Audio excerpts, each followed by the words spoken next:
Please meet Fez, a 9-year-old neutered male Labrador retriever who's presented to you for weight loss and suspected polydipsia.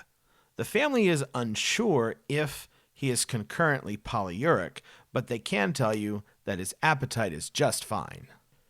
You perform your physical exam, and your abnormalities include generalized sarcopenia with a body condition score of 3 out of 9, subjective hepatomegaly, and obvious dental disease. Given Fez's history and physical exam abnormalities, you decide it's time to run some tests.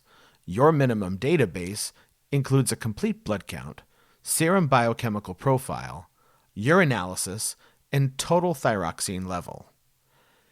His complete blood count identified a white blood cell count of 11.7 with an unremarkable differential, a normal hematocrit of 44%, and a normal platelet count of 225,000 confirmed with a blood smear.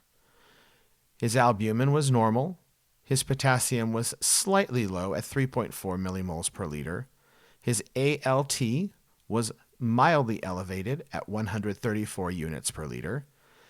Concurrently, his alkaline phosphatase was similarly mildly elevated at 143 units per liter.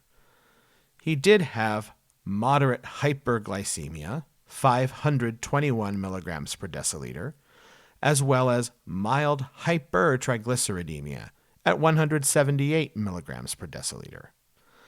His urinalysis was relatively unremarkable, excepting 1+ proteinuria and 3+ glucoseuria. His total T4 level was normal. So let's take a step back. Do we have a diagnosis of diabetes mellitus for Fez? Well, the first thing that we have to ask ourselves is his history and are his clinical signs consistent with this endocrinopathy?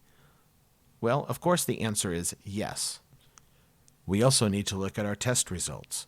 Obviously, we have some abnormalities, most notably his moderate hyperglycemia with concurrent glucoseuria.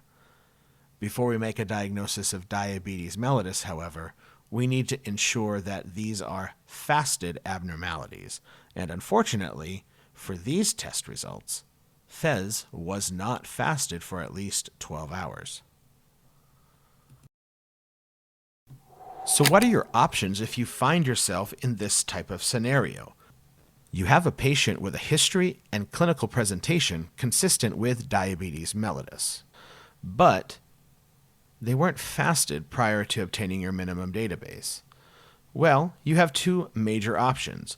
You could recheck blood glucose and urine glucose after a 12-hour fast, or you could submit a blood sample for a fructosamine level.